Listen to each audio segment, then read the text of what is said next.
Good morning, class. Welcome to our homeroom guidance session for this week. So, we are on quarter 3, module 6, and we have now our module entitled I Am Safe.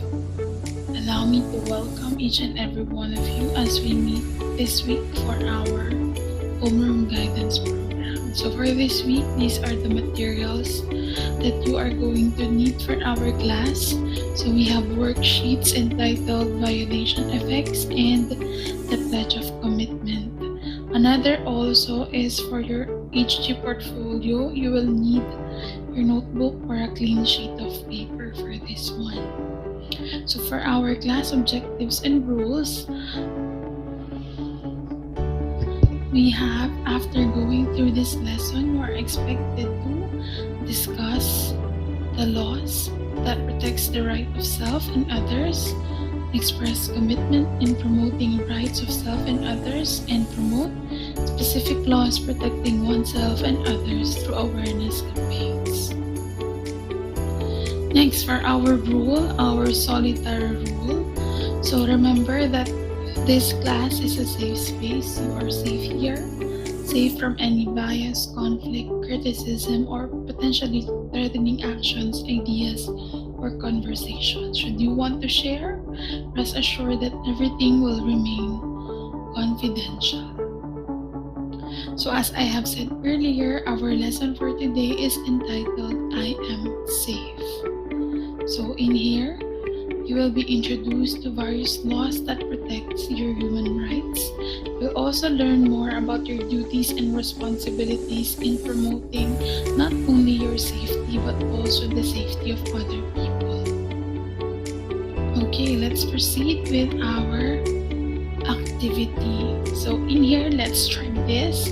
So I will show you pictures of places on where you're going to list the possible violations of human rights that may happen there, and as an addition to that, you're going to list also the effect of those violations to its victims. Okay, so these are the following places. For example, number 1, you're going to write what are the violations of human rights that you see at home, or not necessarily at your home, but what you see in other homes also.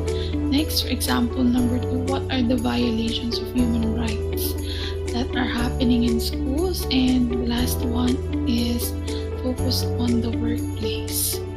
Okay, so I'll give you some time to answer those. Remember, you need to list the possible violations of human rights and then the possible effects of those violations to the victims.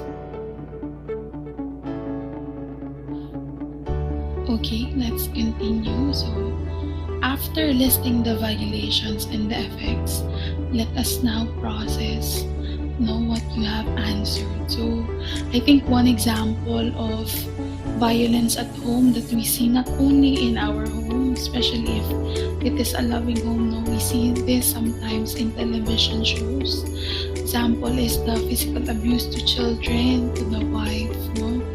For schools naman, we have verbal bullying of a student to its fellow student. Another also for the workplace is the sexual harassment of someone in power to his or her own employees.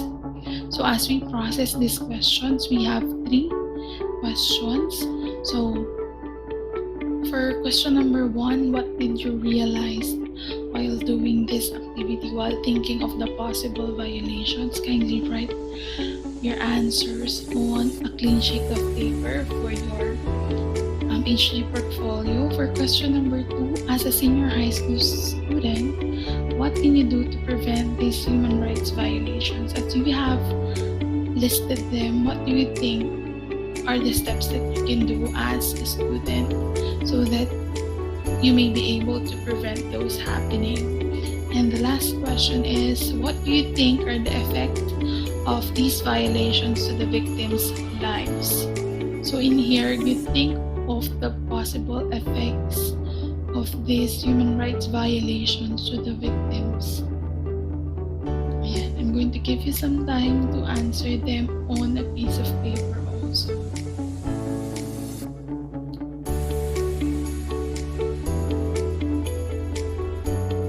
Okay, as we wrap up this activity, we're now going to the main lesson. Okay, we're going to discuss what are the specific laws that protects our human rights.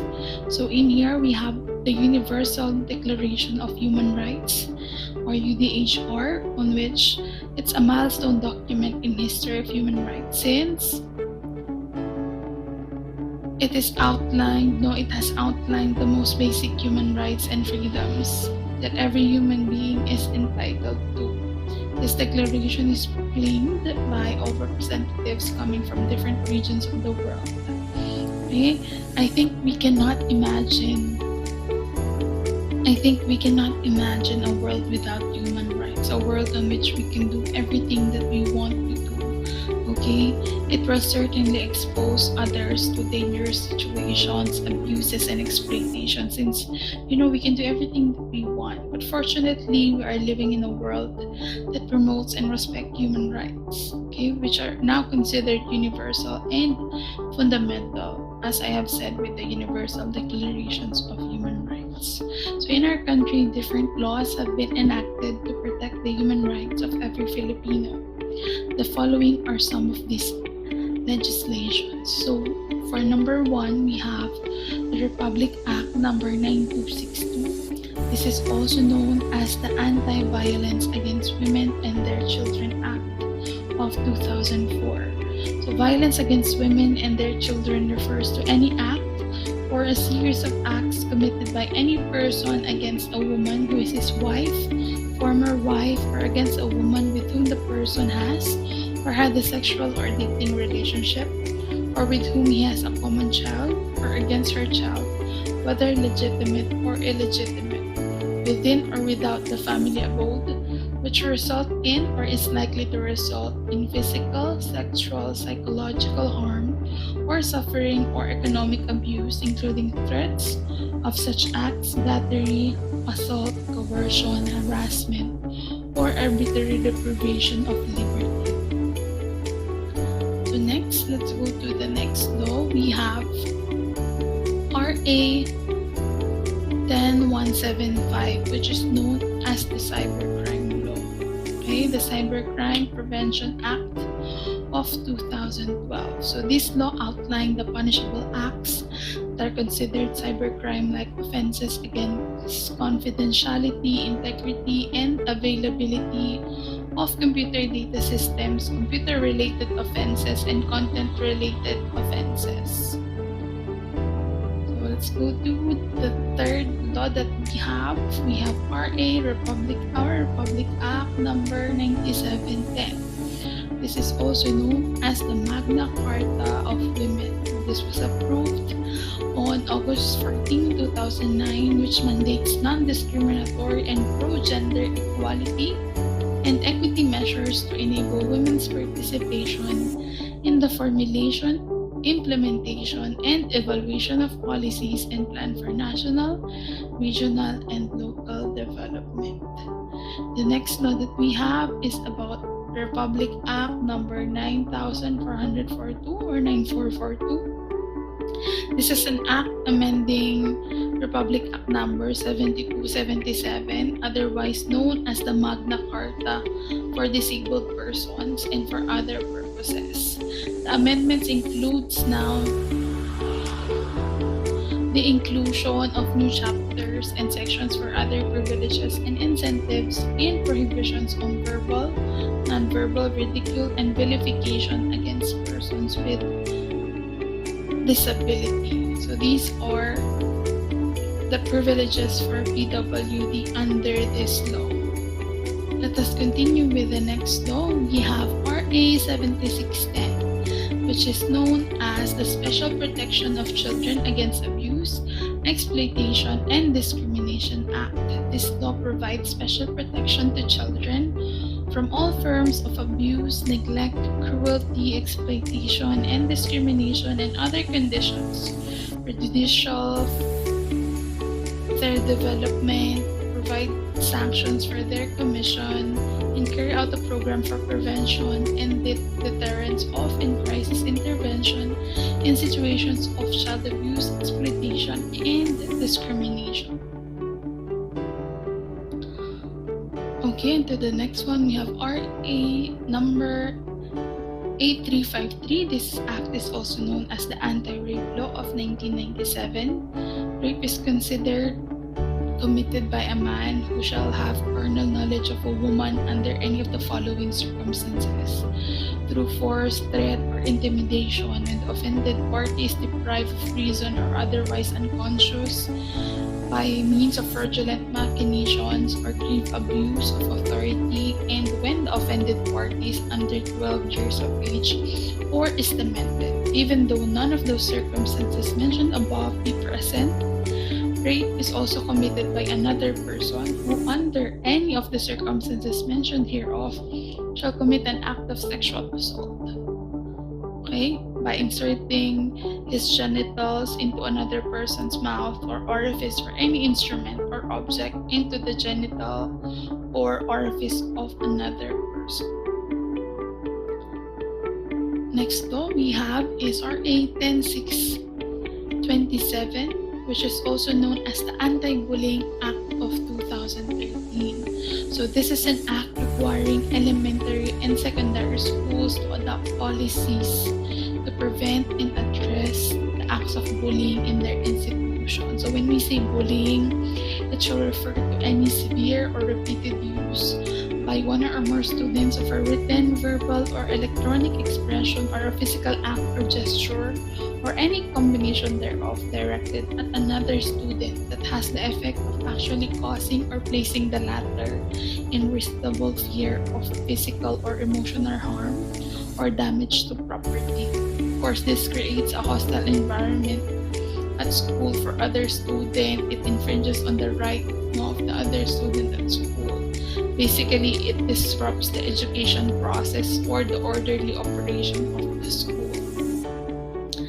Next, we have RA 9775. This act is also known as the Anti-Child Pornography Act of 2009. With the help of this law, the fundamental right of every child from all forms of neglect, cruelty, and other conditions prejudicial to his or her own development is guaranteed. So children are protected from all forms of exploitation and abuse, including but not limited to the use of a child in pornographic performances and materials, and the inducement or coercion of a child to engage or may be involved in pornography through whatever means. For the ninth law that we have RA 9995, which is also known as the Anti-Photo and Video Voyeurism Act of 2009. So this act states that it is unlawful to take photo or video coverage of a person or group of persons performing sexual acts or any similar activity, or to capture an image of the private area of a person to copy or reproduce, to sell or distribute, to publish or to broadcast on internet, cellular phones, and other similar means. Next that we have is RA 10354, which is entitled the Responsible Parent and Reproductive Health Act of 2012. So basically it says that this is an act providing for a national policy on responsible parenthood and reproductive health. Okay, this law recognizes and guarantees the human rights of all persons, including their right to equality and non-discrimination of these rights, the right to sustainable human development, the right to health, which includes reproductive health, the right to education and information, the right to choose and make decisions for themselves in accordance with their religious convictions, ethics, cultural beliefs, and the demands of responsible parenthood. The next law and the last law that we have is on RA 8049. This is an act regulating hazing and other forms of initiation rights in fraternities, sororities, and other organizations, and providing penalties therefore. So this has no hazing or initiation rights in any form or manner by a fraternity, sorority, or organization shall be allowed without prior written notice to the school authorities or head of organization 7 days before the conduct of the said initiation. So the written notice shall indicate the period of the initiation activities, which shall not exceed 3 days, and also shall include the names of those who subjected to such activities, and shall further contain an undertaking that no physical violence will be employed by anybody during such initiation rites. So I hope that you have learned how these laws protects the human rights, not just by you, but of other people, of everyone that is abiding here in the Philippines, that lives here in the Philippines. Okay, so for the activity, you will have the advocacy poster on where you will draw, either traditional drawing or digital format, promoting the implementation of the law that you have picked. Okay, you may post your outputs on social media platforms to promote your advocacy.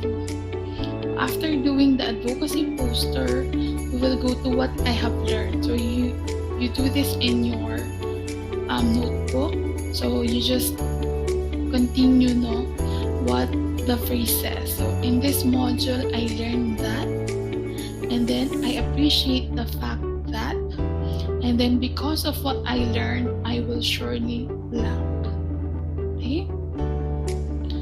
And of course, the most important part of our lesson, please write your personal pledge of commitment showing your support in promoting these human rights laws for a better and safer community. So, human rights pledge of commitment, I do solemnly commit myself to blank. Okay, and for your homework, should you be given the chance to write a law that supports the human rights of people, what would it be and why? So you write this on your notebook, and we'll check this one. We'll have the sharing on our next meeting. Should you be given the chance to write a law, what would it be and why? Okay? Again, I thank you for listening to our lesson for this week. I hope that you learned something. I'll see you next time.